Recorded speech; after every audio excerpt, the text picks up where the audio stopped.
với giá 775.000 đồng của hãng Macpro với mã sản phẩm là VPGS 800 VLQ. Chúng ta sẽ mở sản phẩm ra để đánh giá xem sản phẩm có thực sự tốt, có xứng đáng với cái giá tiền 775.000 đồng hay không. Bây giờ mình sẽ bắt đầu mở sản phẩm. Ở đây thì mình sau khi nhận hàng về thì mình vẫn còn giữ nguyên niêm phong. Bây giờ mới bắt đầu là mở ra.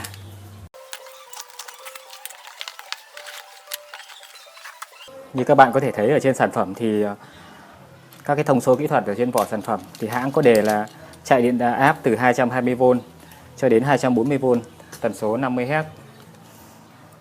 Công suất của máy là 800W. Số vòng là 500 đến 3.000 vòng trên 1 phút. Có chế độ đá lưỡi, có thể cắt được gỗ với độ dày là 80mm và sắt là 10mm.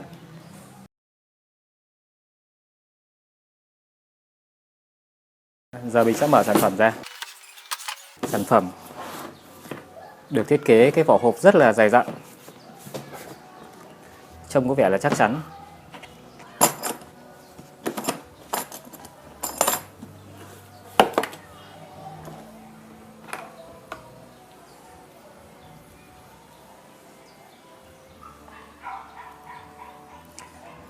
Ở đây chúng ta có 3 lưỡi cưa, một lưỡi nữa là ở đây. Sách hướng dẫn sử dụng và máy cưa lọng.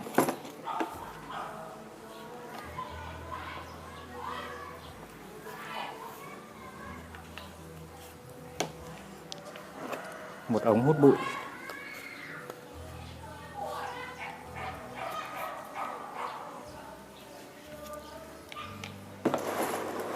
Phía trên này có một thước để ke đường thẳng.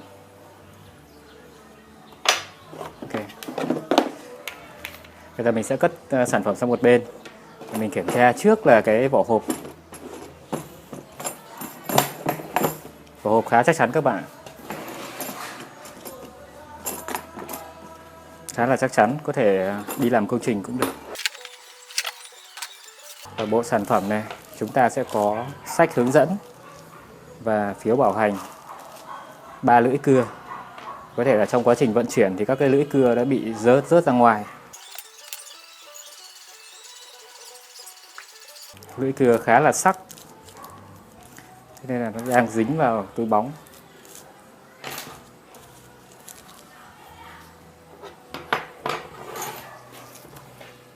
Ok, đây là toàn bộ sản phẩm của chúng ta. Đầu tiên mình sẽ xem về sách hướng dẫn sử dụng.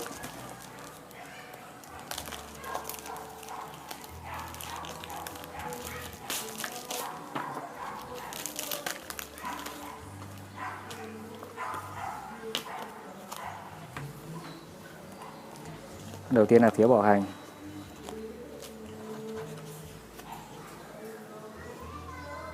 Đây là catalog sản phẩm năm 2019.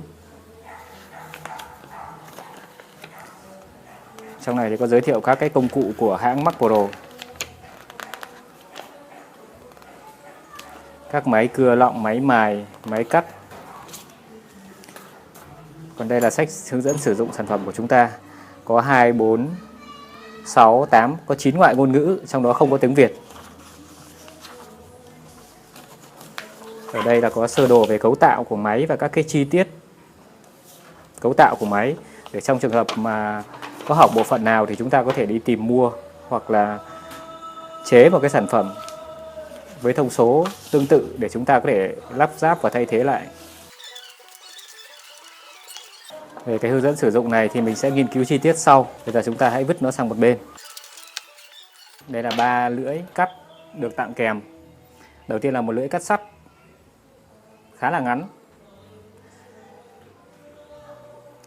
Ở đây là có ghi rằng là làm bằng thép HSS. Máy cưa Macpro này thì có thể cắt được thép với độ dày tối đa là 10mm. Tiếp theo là lưỡi cắt gỗ. Thì máy này có thể cắt được gỗ với độ dày là tối đa là 80mm. Và đây là lưỡi cắt nhựa plastic. Không hiểu trong quá trình vận chuyển thế nào thì trên lưỡi cưa này đã có một cái vết bị xước. Máy này có thể cắt được nhựa với độ dày tối đa là 35 mm. Đấy là công bố sản phẩm của hãng. Thế còn quá trình thực tế sử dụng ra sao thì chúng ta phải sử dụng thì mới biết được. Còn đây là ống hút bụi để lắp vào đây. Ở đây có hai cái ngạnh. Trên sườn của máy hút bụi thì có hai cái đầu hút bụi này có hai cái ngạnh. Hai cái ngạnh lắp vào lỗ ở trong máy cưa này. Và có rãnh, khi chúng ta ấn vào đúng rãnh là chúng ta xoay. Thì mình xem chiều thế nào. Đây, chúng ta sẽ xoay theo chiều này. Đấy, thì là sẽ là chắc chắn vào bên trong sản phẩm. Ống hút bụi này sẽ bắt vào trong sản phẩm. Các bạn có thể nhìn thấy là mình cầm, mình treo được cả máy cưa lên mà không rơi, rất là chắc chắn. Bây giờ mình sẽ tháo ra, mình để ra ngoài. Còn đây là thước để gióng thẳng, ke để gióng thẳng. Đây, về cái máy cưa, sản phẩm chính của ta là về máy cưa. Thì máy cưa này có gì đặc biệt là thứ nhất là có điều tốc với 6 tốc độ từ 1 cho đến 6. Và tốc độ vòng tua là từ 500 đến 3000 vòng trên phút. Và có nút để khóa. Mình bấm vào lại nút khóa lại nhả ra. Tiếp theo là có chế độ đá lưỡi. Đá lưỡi là từ nấc 0, nấc 1, nấc 2, nấc 3. Nấc 0 là không đá lưỡi. Và nấc 1 là đá nhẹ, nấc 2 là đá mạnh và nấc 3 đá mạnh hơn.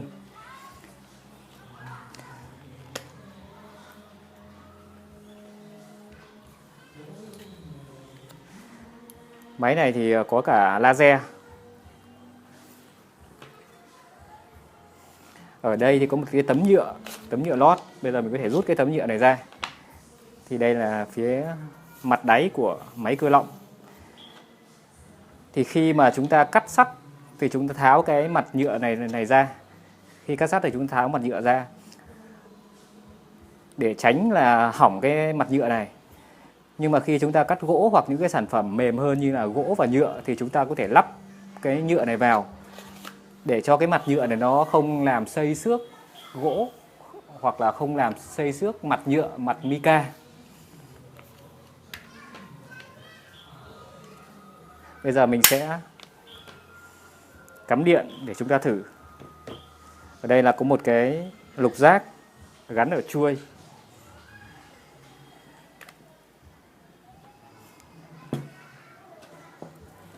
Bây giờ mình sẽ cắm điện để thử cái cưa này. Laser, tia laser đang sáng. Các bạn có thể nhìn thấy tia laser ở đây không? Ở đây trời hơi gắt, nhưng mà bản thân mình thì mình nhìn rất là rõ. Nhưng có thể qua góc máy camera thì các bạn sẽ rất là khó nhìn cái tia laser này. Đây mình che tay. Đấy, bây giờ mình tắt laser. Đấy, laser tắt này. Laser bật.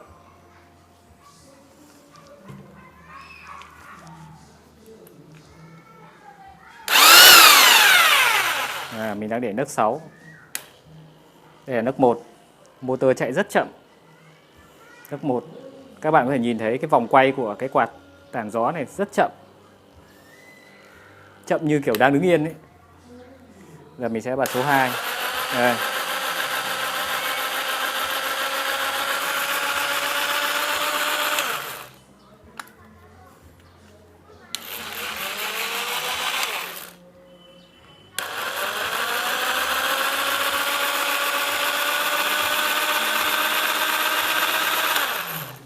Máy cưa này thì chúng ta có thể xoay được nghiêng 45 độ bên phải và nghiêng 45 độ bên trái.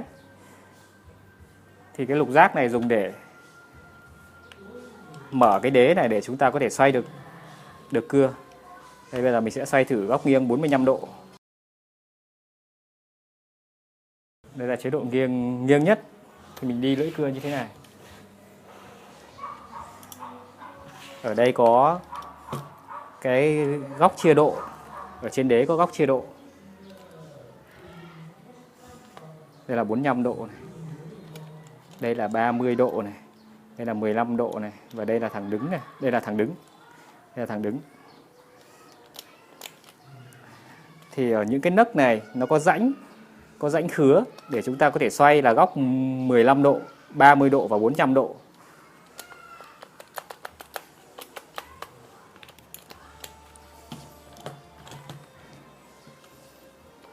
tạm thời mình sẽ vặn lại.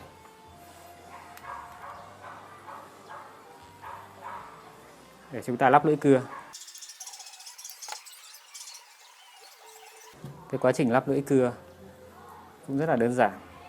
Thì chúng ta gạt cái chốt này và ấn lưỡi cưa vào.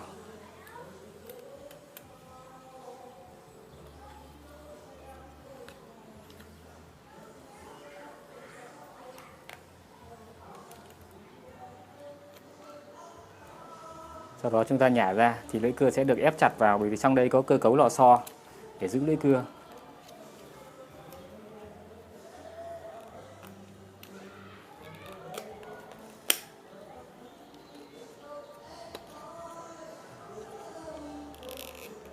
Cưa hơi chặt thì mình thao tác cũng hơi khó một chút. Đây. Mình vặn chế độ đá lưỡi về chế độ thẳng, tức là không đá lưỡi.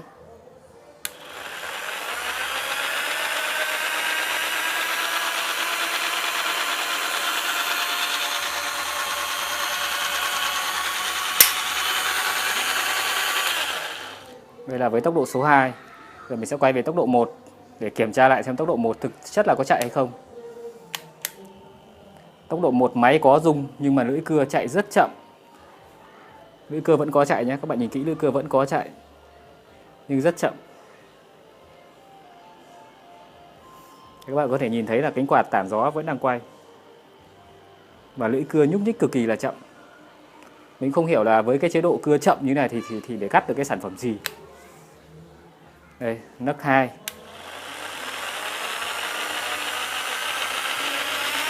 3. 4. 5.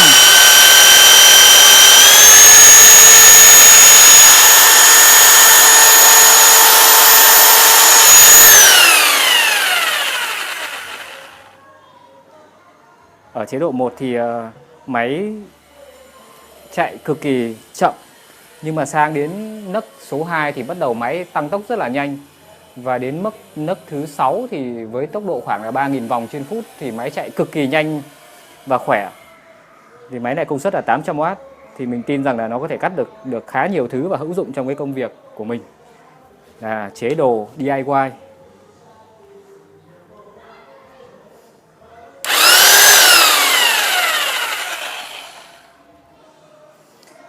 Bây giờ mình sẽ cắt thử một cái sản phẩm. Trước hết là mình sẽ mở cái chế độ đá lưỡi ra để kiểm tra các cái nấc đá lưỡi để xem như nào.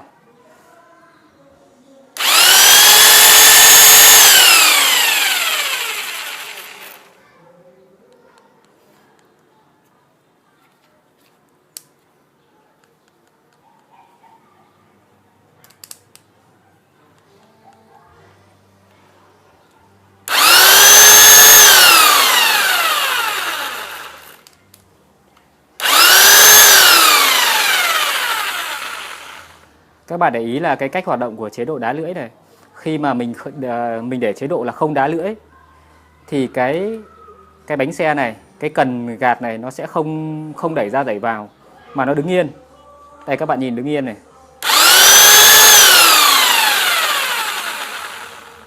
Nó chỉ xoay nhẹ bánh xe thôi. Bây giờ khi mình chuyển sang nấc 1 thì cái cần này nó sẽ rung ra rung vào. Nó sẽ rung ra rung vào như này. Mình thử lại này.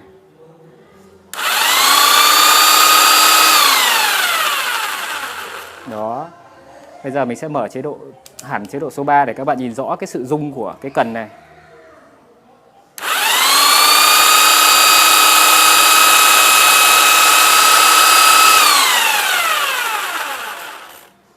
Đấy, nó rung ra rung vào để đẩy cái lưỡi tiến lên lùi lại như này. Đấy.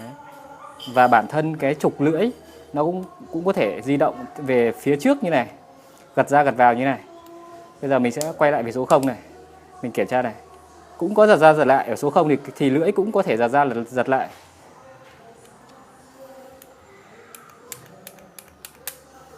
Bây giờ mình sẽ cắt thử một mảnh gỗ.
Đấy, cắt khá là thẳng, mịn.